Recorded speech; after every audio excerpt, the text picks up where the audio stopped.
what it is something that seemed like it would be unheard of is going to become a norm in the next few years.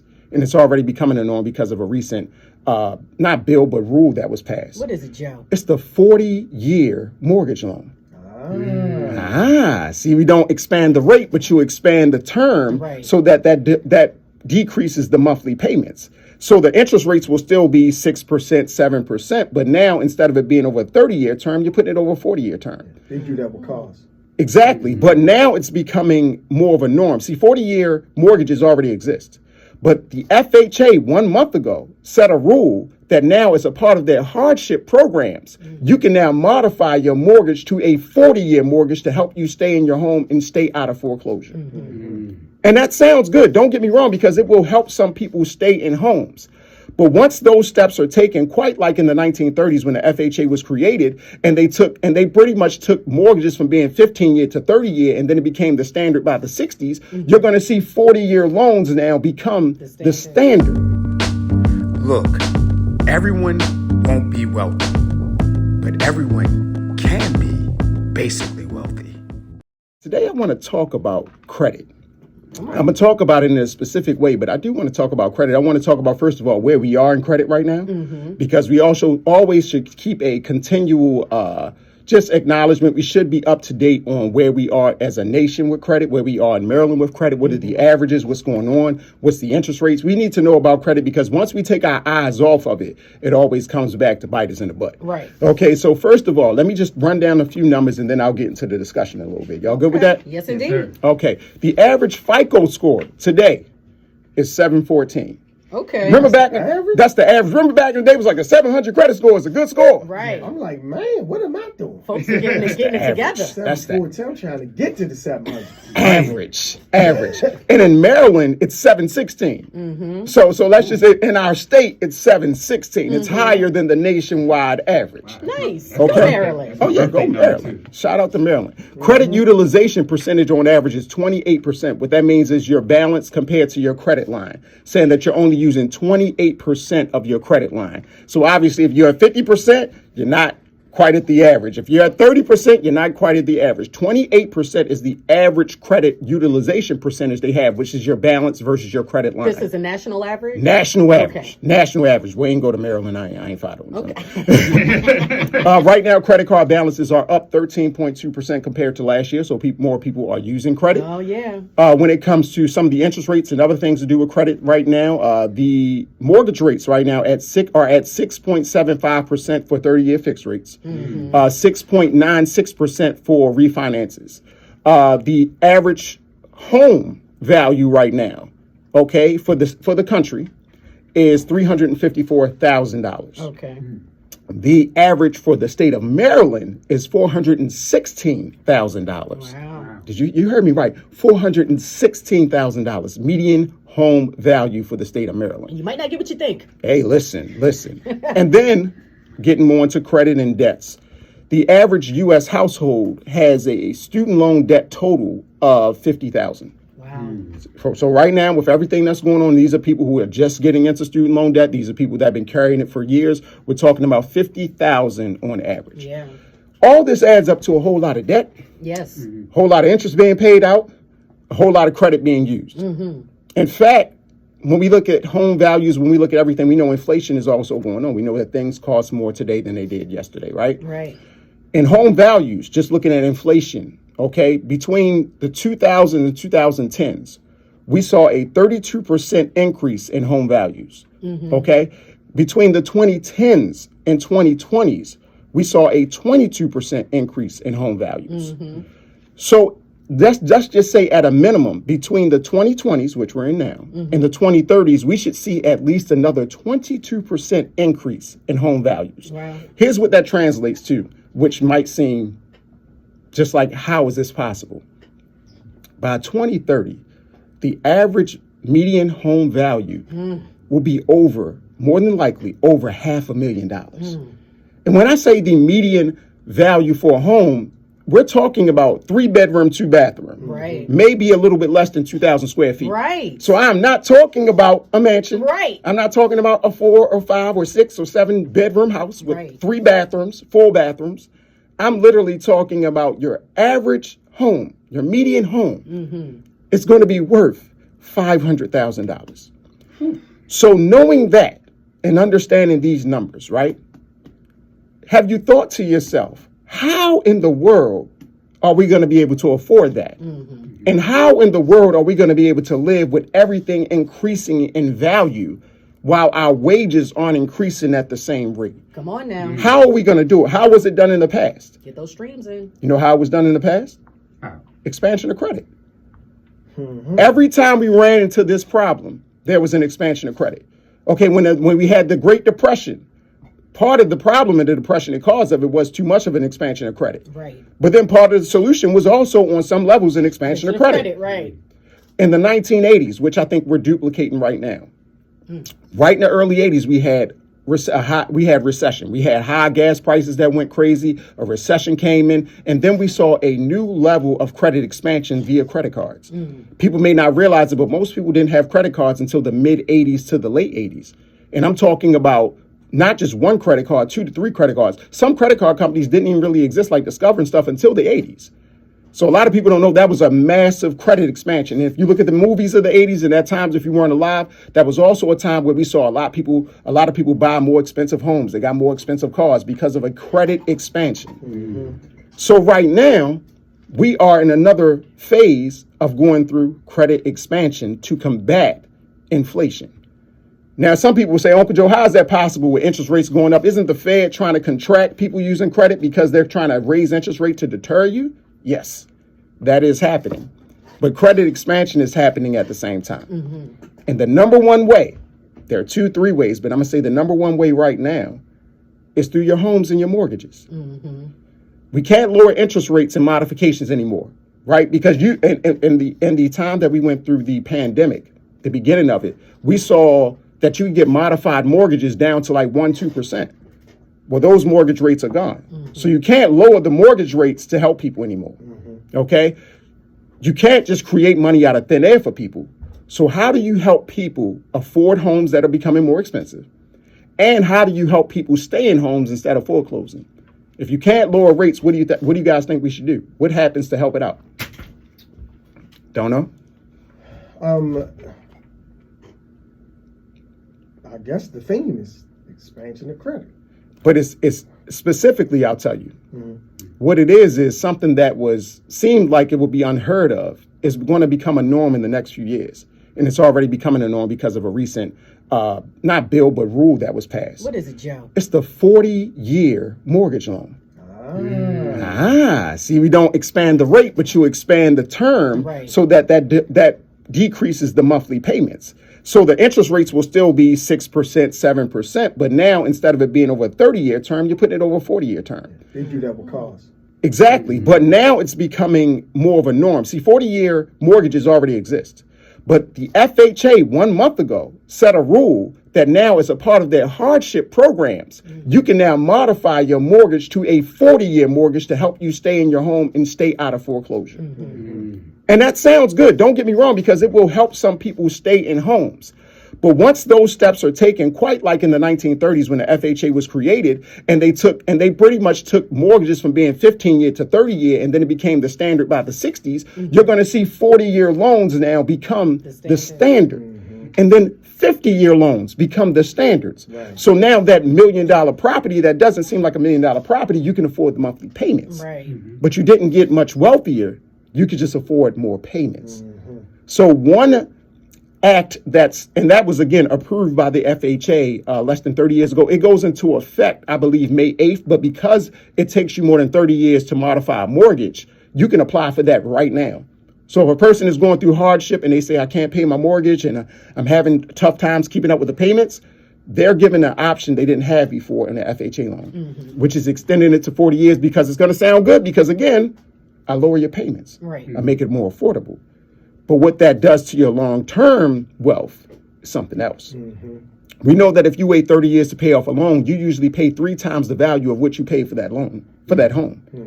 Now, if you add 10 more years on that, we're getting into the range of 4 times what you actually paid for the home. But what it does allow is the market in real estate to increase in home values. So if you own a home That's kind of good news for you because you could see people purchase homes more often because they can afford it once you go to a 40-year over a 30-year. So all these things are taking place right now when we're dealing with credit expansion. And the reason I brought it up in Financial Literacy Month, by the way, happy Financial Literacy Month. Okay. The reason I brought it up is because oftentimes we are sold things that seem beneficial to us because we need the most help. Right. And when that happens, oftentimes we are also the most taken advantage of in a way. Hope and the business of hope is very lucrative. Okay, and many institutions have made a lot of money based on hope. For the American dream, hope for getting homes, I own a $500,000 home now. I have a $500,000 home now. I'm up with this group. I'm with the Joneses. I'm with that. All these hopes are financed. And this is another way to finance it. So there's a thin line to walk between staying in your home because you're trying to hold on to an asset and then taking advantage of a system where you're expanding out your payments further than you need it, which means that you're paying debts and interest longer than you need it, which takes away from your long-term wealth. Right. That's the number one thing that's happening right now today. And you notice there went a bunch of news headlines about that. But I guarantee if you call your mortgage company and you say, I'm going through something, they'll offer you a 40-year modification over your 30-year. And it's going to make you feel good because you lower those payments. But again, we have to think about the long-term ramifications. So that's one way. Okay. The other way that we brought up weeks ago is this whole buy now, pay later. That's an expansion of credit. When now, without you having to fully qualify based on traditional matters, you can buy normal things on credit by spreading out the payments. Same thing on a smaller scale, right? You make something more affordable that's going up in cost by spreading payments out. But it doesn't mean the actual value of what you purchased gained value. It just made you paid more for it by spreading it out. So that's the buy now, pay later program. And then the last thing that's to come, and this is going to take a whole nother session to really talk about, is we hear a lot of talk about the value of the dollar and the dollar itself as a worldwide currency being attacked. We hear headlines about, Russia and China is trying to cut out the dollar, Yes, right? That's the big talk, right? Well, this is the thing. It's not just the dollar, okay? When you hear news headlines, understand something, okay? The government is 20 years ahead of us. Everything that comes out in the news has already been discussed 10 years ago. It's been discussed 20 years ago. This is not nothing new, but it's brought out for a reason at this moment. Okay, that becomes media attention. It gets us, it causes us to react. So the real deal that's going on is that ultimately we know we have to move, and it's happening from traditional dollars to digital dollars. That's the answer. That's what the solution is across the world, not just in the U.S., all around the world. But no matter what that dollar is based on, no matter if it's a digital dollar, no matter if it's a paper dollar, the real power behind the dollar are the armed forces. Okay? And the U.S. has the strongest military in the world by far. It's not even by like a tad bit. It's by far.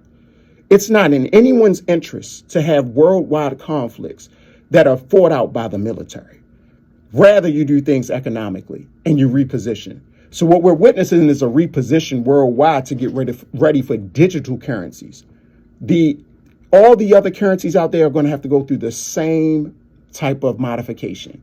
But what that will do, and getting back to the bigger point of expanding credit, is that instead of having a dollar that depreciates, digital assets can appreciate. So now I can get you in larger debt by saying we'll give you money that appreciates to pay off your debt. So as your debt grows, your money grows, therefore making payments is easier. Because instead of, right now, if you have $100,000 in the bank and you leave that $100,000 in the bank for 10 years, that money has depreciated. Even if you gain a little bit of interest on it, that $100,000 in 10 years from now, it won't be worth what $100,000 is today. That's not how digital assets work, because digital assets are usually set on a set amount. So they appreciate, even if they appreciate slightly. So by changing and making money appreciate versus depreciate, now I can lend you more money because you're paying back with money that appreciates rather than depreciates.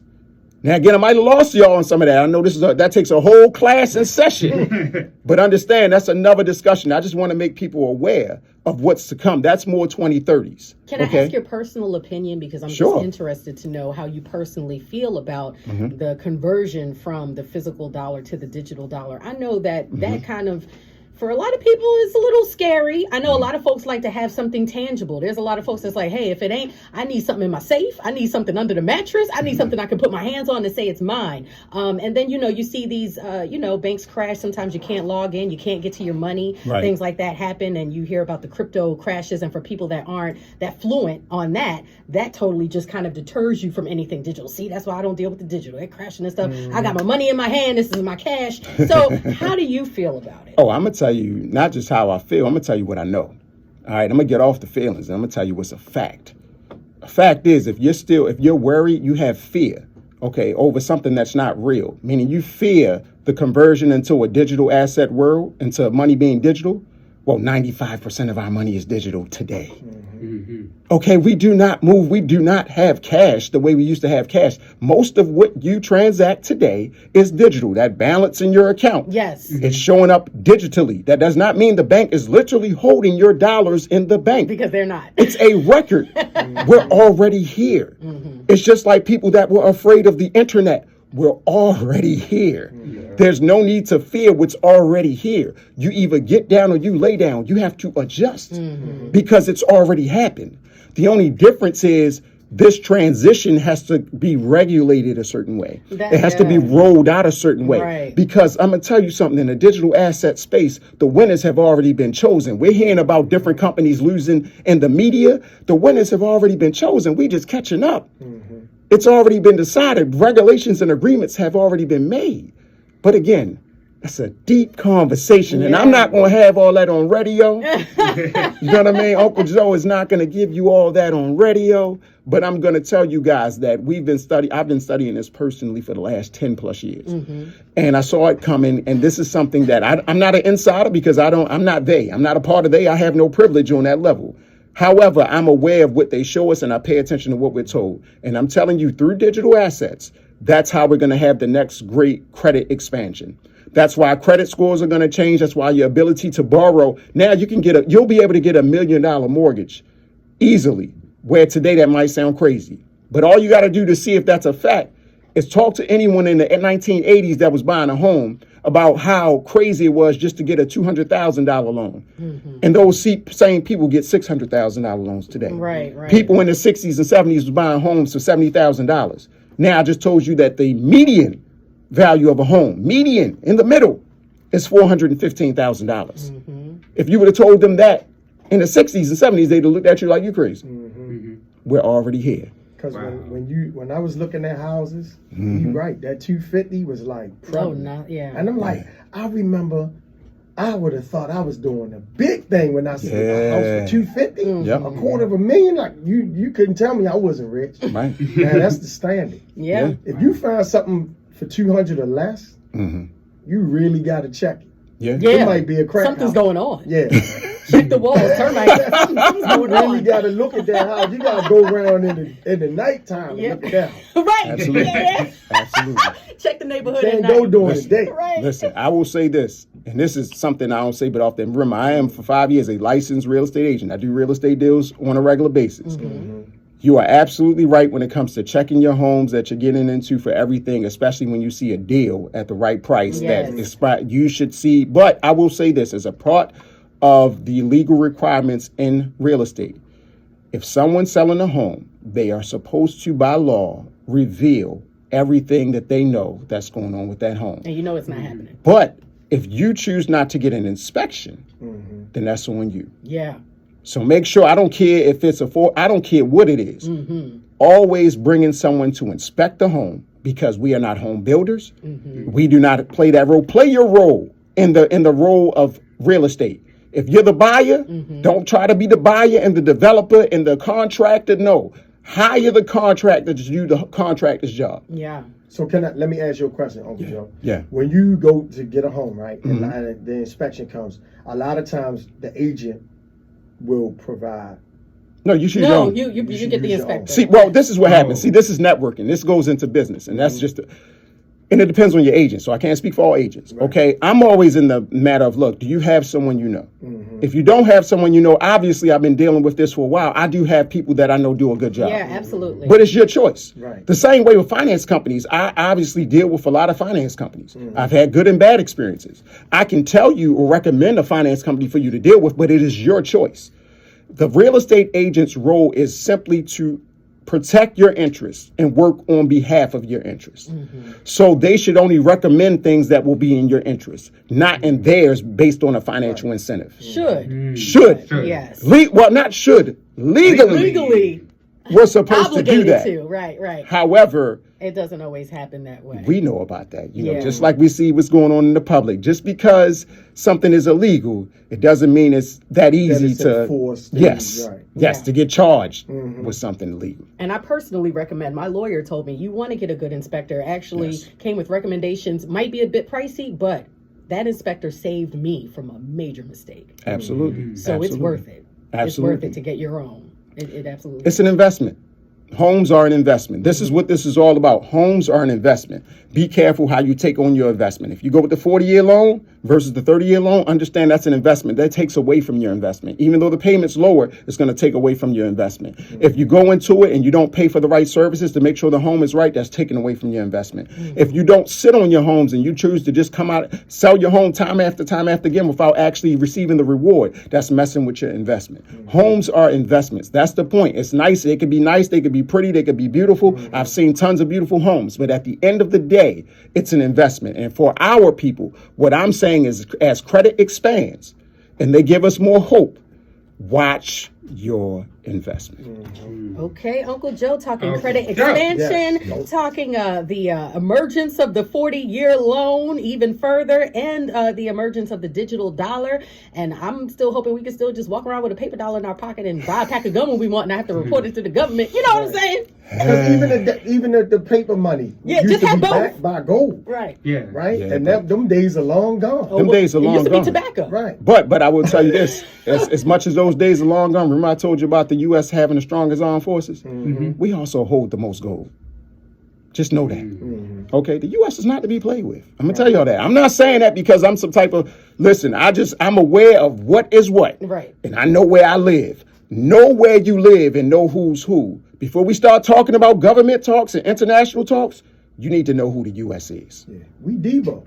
It's really that simple. Okay, Uncle Joe, listen, I know a plethora of people are listening right now like, hold on, I need to hear more of what this brother is saying. So all you have to do is follow him at Joseph Lorick. That's JosephlOrick. Make sure you follow him. Uncle Joe, we appreciate you. He's here each and every Wednesday for Wealth Wednesdays, 9:20. It kicks off.